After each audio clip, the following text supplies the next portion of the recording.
திரும்பி போற ஐடியாவே இல்ல. எங்க கரூருக்கு தானே, கரூருக்கு தான் திரும்பி போற ஐடியாவே இல்லை. அதை படத்துல வசனமா வச்சுக்க. வினோத் உண்மையிலே பெரிய குசும்புக்காரன். அவன் சதுரங்க வேட்டை எடுத்து வராச்சுல்ல, அங்கங்க இவரை வச்சு இவருக்கே ஆப்படிச்சிருக்காப்ல, தெரியாம ஆப்படிச்சு விட்டுருக்காப்ல. திரும்பி போற ஐடியாவே கிடையாது.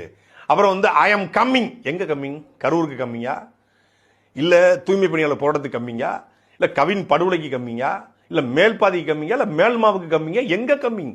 எங்கேயுமே கம்மிங் கிடையாது. எல்லாமே வீட்டுல பனையூர்ல சிட்டிங் தான். No coming. அரசியல் மேடையில சினிமா பஞ்சா பேசுறாப்ல, சினிமாவில அரசியல் பஞ்சா பேசுறாப்ல. சினிமா வேறு அரசியல் வேறுனு பிரிச்சு பார்க்க தெரியாம இங்க போட்டு ரெண்டா பொழந்ததுல சினிமால போய் புலம்பிட்டு இருக்காப்ல. என்ன காலி பண்ணிடலாம், என்ன அசிங்கப்படுத்திடலாம்னு நினைச்சீங்கன்னா நான் திரும்பி போற ஐடியாவே இல்ல. I am coming. இதான் மாடுலேஷன். இதை கொஞ்சம் என்ன காலி பண்ணிடலாம், அசிங்கப்படுத்த நினைச்சீங்கன்னா நான் திரும்பி போற ஐடியாவே இல்ல. ஐ எம் கம்மிங் அப்படின்னு சொல்லி கொஞ்சம் உணர்ச்சி போட்டு பேசியிருக்காப்ல. ஆனா உண்மையிலே உள்ளுக்குள்ள வழியா ஃபீலிங்னா என்ன காலி பண்ணிடலாம், அசிங்கப்படுத்த நினைச்சீங்கன்னா நான் திரும்பி போக மாட்டேன். இதுதான் உண்மையான வசனம். அது மனசுக்குள்ள இருக்கு. ஆனா வெளியே பேசும்போது டப்பிங் தியேட்டர்ல அதை கொஞ்சம் வேற மாதிரி பேசியிருக்காப்ல. அடிச்ச அடியில அணில் 65 போட்டதுல கதறிச்சு பிள்ளை.